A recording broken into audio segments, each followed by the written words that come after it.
6 ਮਹੀਨੇ ਦੀ ਲਗਾਤਾਰ ਮਿਹਨਤ ਤੋਂ ਬਾਅਦ ਜਦੋਂ ਕਿਸਾਨ ਅਨਾਜ ਮੰਡੀ ਦੇ ਵਿੱਚ ਆਪਣੀ ਫਸਲ ਲੈ ਕੇ ਆਉਂਦਾ ਤੇ ਉਸ ਤੇ ਫਸਲ ਲਿਆਉਣ ਤੋਂ ਬਾਅਦ ਉਸ ਦੀ ਮਿਹਨਤ ਜਿਹੜੀ ਰੰਗ ਲਿਆਂਦੀ ਹੈ ਜਾਂ ਨਹੀਂ ਲਿਆਂਦੀ।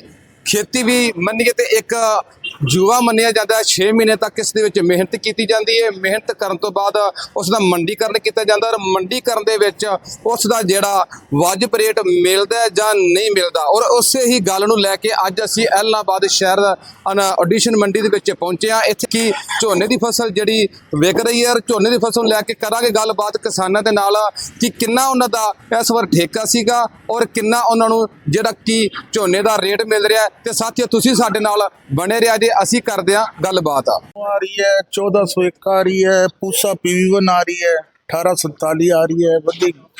वधिया तरीके नाल सब कुछ विक रहा है। 1847 विकी है 2700 रुपये, 15 ਨੂੰ ਅੱਜ तेज है 2981 रुपये, 14 ਇੱਕ ਪੌਣੇ 3300 रुपये विकी है। वधिया पूरा वधिया चलता पे सिस्टम। ਕਿਸਾਨ ਦੀ ਭਰਪਾਈ ਹੋ ਜਾਏਗੀ ਭਾਜੀ? किसान की भरपाई हो रही है। हम थोड़ा जिहा झाड़ से दिक्कत आ रही है इस बारी किसान नूं। 1509 ਦੇ ਝਾੜ ਵਿੱਚ ਕਾਫੀ ਦਿੱਕਤ ਹੈ, ਲੇਕਿਨ ਠੀਕ ਹੈ ਰੇਟ ਇਸ ਟਾਈਮ ਠੀਕ ਹੈ। ਮਤਲਬ ਜਿਹੜਾ ਝਾੜ ਘੱਟ ਆ ਰਿਹਾ ਦਾ ਕੀ ਕਾਰਨ ਹੈ ਜੀ?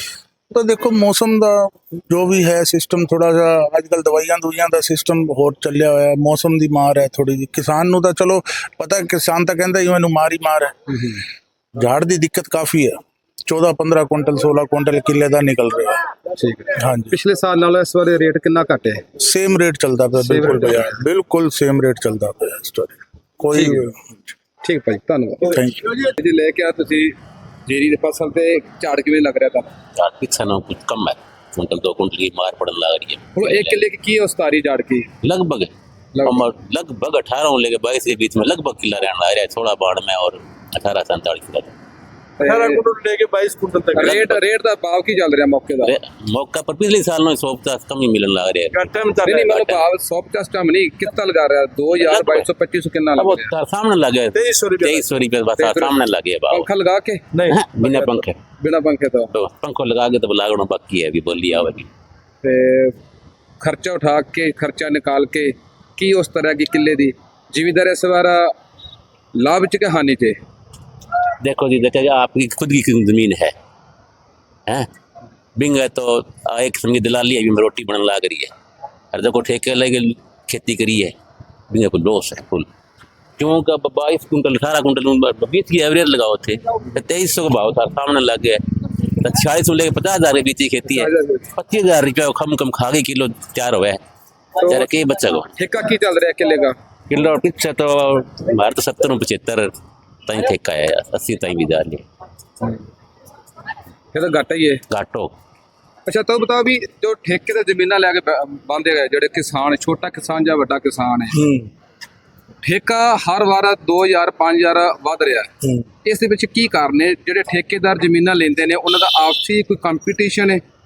कारण की ठेका बदलना हर साल? कारण इसमें यह है कि जो किसान ठेके लेते हैं उसने कम से कम 20-20 लाख की सामान खरीद रखा है। जिस तरह 2-3 ट्राली होगी, रूटावेटर हो गया, सुपर सीडर होगी, या 2-2 ट्रैक्टर हो गए, ट्रालियाँ होगी, तो वो क्या और कोई काम कर नहीं सकता। वो सोचता है कि शायद अब की बार हो जाए, अब की बार हो जाए। 20 लाख का सामान जब घर पर खड़ा है, कुछ तो इसलिए मजबूरी में ले रहे हैं। अच्छा, फिर आड़तियों से पैसे या कोई और से पैसे ले रखे, वो देखता है अब की बार ठेके ले ले तो पूरा हो जाएगा, लेकिन हर साल घाटे में जा रहा है। कहना मतलब किसान कोई और काम कर नहीं सकता। हाँ। घाटा मुनाफा जमीन के अंदर है। जमीन के अंदर है, लेकिन उन्होंने 20-20 लाख के सामान खरीद रखा है। सामान खरीद रखा है। अब उसके आपके पास 5 किले 7 किले पड़ी है, अगर उस सामान को बेचे तो आधे रेट में नहीं बिकता, वो मजबूर है। हाँ। ठेका बढ़ाने का क्या कारण है? मान के चलो इस साल 70 मान के चलो कोई 70,000 पर ठेका 1 किले का। फसल भी इस बार कम हुई, झाड़ भी कम निकला, जिमीदार फिर घाटे में गया। ठेकेदार अगले साल क्या आता है 70 का 72 या 74 या 75 हो जाता है। इसके पीछे क्या कोई जो पड़ोसी है वो ज्यादा रेट लगा देता है? जो जिस तरह फैक्ट्री घाटे में आ जाती है, लेकिन वो देखता है शायद अब की बार प्रॉफिट आ जाए, इसलिए वो ठेके ले रहे हैं। बाकी उनको बचता कुछ नहीं है। बचता एक आस लेके चलते हैं, कुछ नहीं बचता है। जिस तरह मैंने आपको मजबूरी बता दी कि उन्होंने 20 लाख का सामान ले रखा है, आड़ती से पैसे ले लिए, कोई और साहूकार से पैसे ले लिए, वो कोशिश करता है मैं इनका किसी तरह से उतारूं। फसल से अलावा और कोई उसके पास चारा नहीं है। ये मजबूरी है किसान की, मजबूरी है। सरकार का कोई साथ नहीं है। हर चीज आज डीएपी यूरिया खरीद रहे हैं, उसमें अगर 1 किले में भाई 2000 का खर्चा होता है तो इतना सामान थोप दिया कंपनी वालों ने जो 4000 रुपए में खाद खरीद सकेगा। एक चीज और होगी है, जैसे देखने को भी मिला कि जो यूरिया है या डीएपी है हाँ जी। वो भी जैसे पंजीकरण करवाएंगे किसान तभी मिलेगा। हाँ नहीं, नंबर 1 तो पंजीकरण है, फिर भी जिस तरह खाद लेंगे उसके साथ सामान थोपेंगे। ठीक है। जिस तरह नैनो यूरिया है, नैनो डीएपी है, ये सरकारी है, मार्केट में उसको बेचना चाहे कोई नहीं लेगा। नहीं, ये जो आपने बताया जो नैनो यूरिया है, हाँ जी। ये खेत में पड़ती नहीं है। देखो जी, पड़ती है, ये ढोलकी से पड़ती है, लेकिन किसानों को रिजल्ट नहीं मिल रहा है इसका। रिजल्ट नहीं मिल रहा। वो उनको मजबूरी है। नंबर 1 तो लेबर नहीं है, वो कहते हैं कि इसकी स्प्रे करो ढोलकी से। आज 40 रुपए पर एकड़ का ढोलकी का लेता है, 1 एकड़ में 5 ड्रामी गिरे, 200 रुपए खर्चा तो वो हो गया उसका। जिस तरह खाद है वो तो सीधा छिट्टा मार देते हैं, और मजबूरी हो गई किसानों की।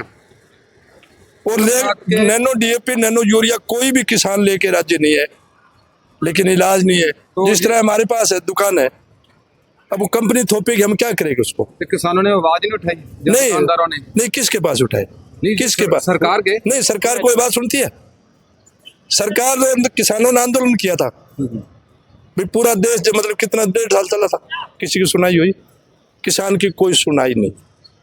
अब तो बात ये है कि किसान की नहीं, किसी की भी कोई, ये गरीब आदमी है, ये मजदूरी करते हैं, ये भी जो आंदोलन करेगा बिल्कुल ही नहीं सुनाई होगी। किसान की सुनाई तो किसी वर्ग की नहीं है। एक ये नहीं है किसान की सुनाई नहीं है, कोई भी आदमी है, किसी भी वर्ग। हाँ, किसी वर्ग की कोई सुनाई नहीं है, ठीक था। सिवाय परेशानी से और कुछ नहीं है। ठीक है। ठीक है।